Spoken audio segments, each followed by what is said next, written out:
Hey mamas, and welcome to the Entering Motherhood podcast.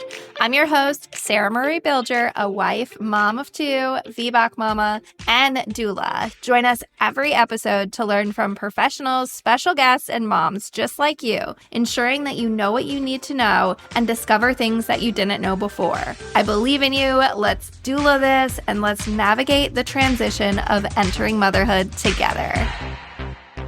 Hello, and welcome to another episode of the Entering Motherhood podcast. I'm so excited for you to be here today and really get this conversation started. Today, we are talking about the stages and phases of labor and what it might look like and how we can really understand those early labor signs and then break down the stages of labor so that you can feel more informed and confident and empowered going into this process, and you are a little bit more familiar about what's to come.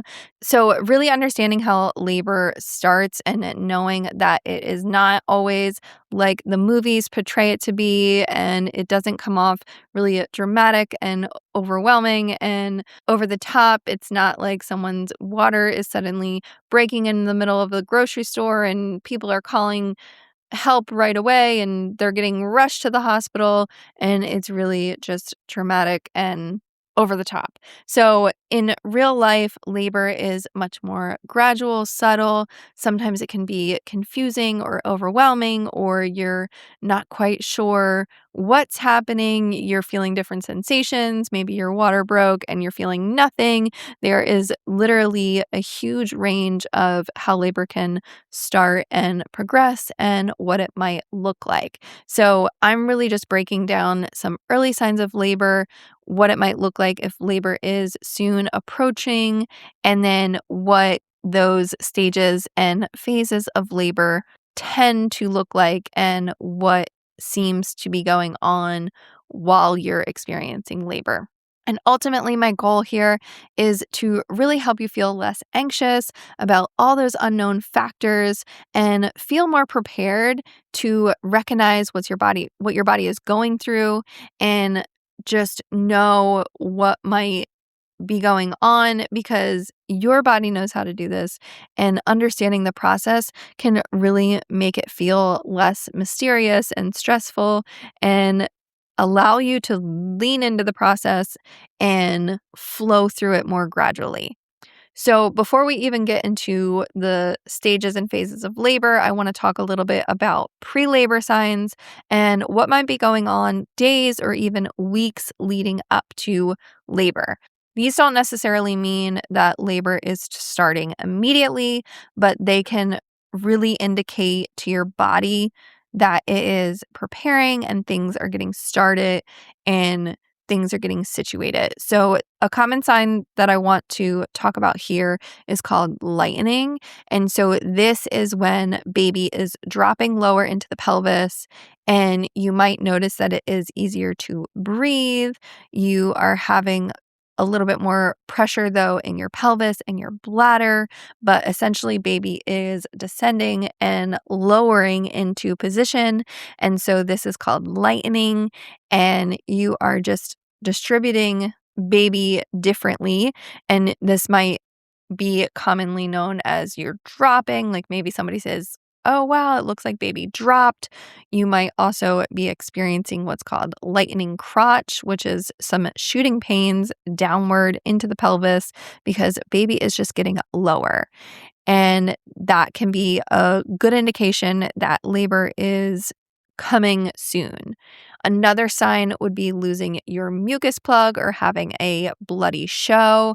And so your mucus plug is this thick discharge mucus-like substance that is either clear or yellowish. But if you are also having a bloody show, it could be more of that pink or brown tinted mucus that is being discharged. This is your body releasing the mucus plug, which is a layer of mucus that is there to help protect the cervix during pregnancy.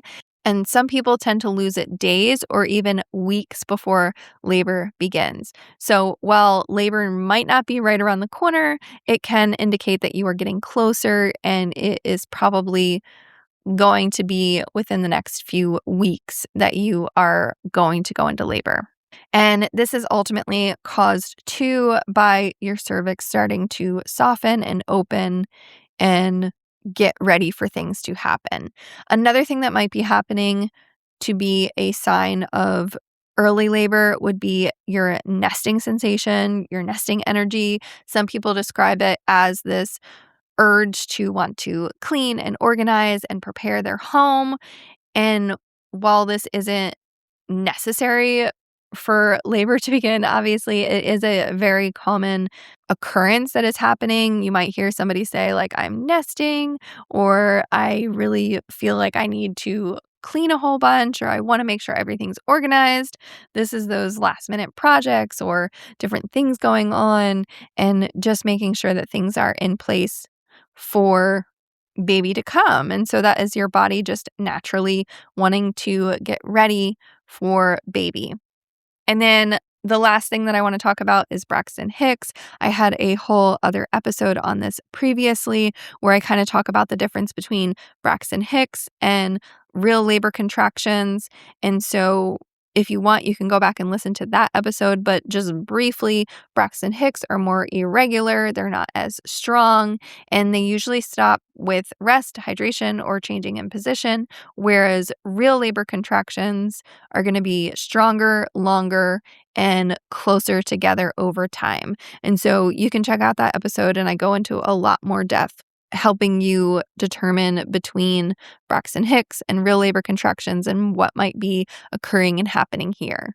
Moving on from that, I want to go into now the stages of labor. And there are 3 main stages of labor. And the first stage is actually broken down into 3 phases. So we're going to talk about the first phase of stage 1, which would be early labor. This is often the longest phase and typically can be longer for first-time parents or those that are having a first-time vaginal birth. Maybe you had a cesarean for your first and it was planned, so you did not experience labor and you did not go through this stage. So this can be a very lengthy, long stage. And ultimately, what's happening here is your cervix is beginning to soften, thin, and dilate. Typically, this is in the range of 0 centimeters to 6 centimeters. And so contractions are going to be more mild, maybe a little bit more irregular. They're going to be anywhere from 30 seconds to 45 seconds long, and they can range anywhere from 5 minutes to 20 minutes apart. So you might start to feel some lower back pain. You might feel some sensations in your abdomen, and it's beginning to do that wrap around your body sensation and feeling. A lot of the times people describe this as strong menstrual cramps, some tightening across the belly, and mild, maybe you're not even quite noticing it or you're wondering, is this labor? This is really just our early labor phase. And this can last anywhere from hours to even up to a couple days. And if you are getting induced, this is definitely taking a lot longer because ultimately sometimes the actual process of induction is what's taking so long. So your body hasn't even quite jumped into that early labor stage. It's a lot longer of a process, but this is really normal. I think a lot of times people think that birth is very quick and happens very fast. And most of the time, you have a lot of time, and there are hours of your body prepping and adjusting and getting ready to birth your baby. So most of the time, I recommend this phase being spent at home. It's where you are most likely able to relax and stay comfortable the most. So during this phase, I really recommend resting, eating some really good, nourishing foods, making sure that you are drinking plenty of fluids, maybe adding in some electrolytes there. You can try taking a shower or a bath at this stage. You can also try going on a walk or doing some practice breathing and some of your relaxation techniques. because ultimately, one of the biggest mistakes I see people doing here is going to the hospital too early. And that can ultimately lead to more unnecessary interventions or just causing your body to switch out of that rhythm of labor and allowing your body to relax and settle into the process. And so sometimes it can even cause you to be sent home if they don't feel like you are at a point of being admitted. So it's really important to just listen to your body, let your body relax and rest and settle into this and wait for things to get a little bit more intense and consistent. And that is then going to be the second phase of stage 1 of labor, and that is active labor.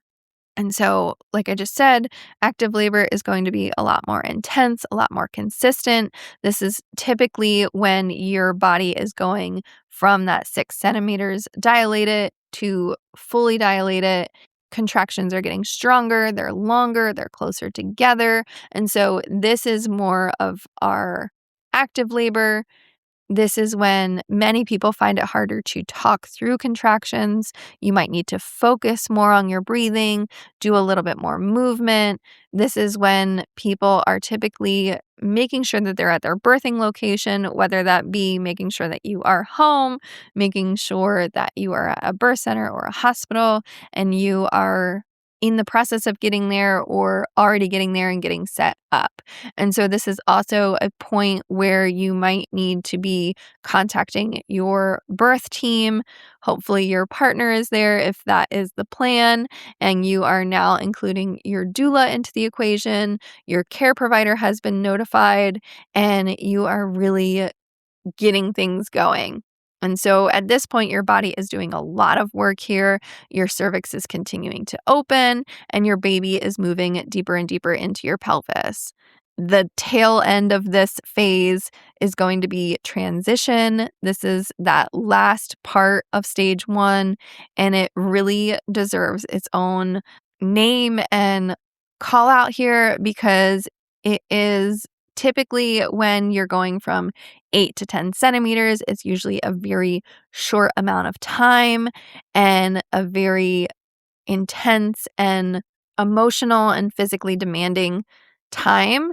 Contractions are now more like a minute to a minute and a half. They're very close together. A lot of times you're hearing people say, I can't do this anymore. I'm too tired. I need a break. This is really intense. I don't know what's happening. I don't know if I can do this. And a lot of these different phrases are coming out, especially if you are going unmedicated and your body is just going into overdrive, and transition is really just this final last bit and is that time where your body is getting close to pushing. So usually even at this time you might be getting that urge and that sensation and that desire to want to push. And that would lead us then to stage 2 of labor, which is the pushing stage. And so once your cervix is fully dilated and fully thinned out and baby is going down, then this is when we are working on pushing. And so sometimes people might feel this overwhelming urge to push, and it's this sensation of just uncontrollable release, and baby is coming whether we are bearing down and pushing or not. It is this really intense moment, and there are different ways of describing this and different terminology of what can be happening during the pushing phase, but ultimately a few things that might factor how long pushing is would be baby's position, your energy levels, and whether this is your first vaginal birth or not. Some positions that can be helpful during pushing would be squatting, hands and knees, side lying, or more upright positions, because movement and gravity can really help baby descend and birth more efficiently.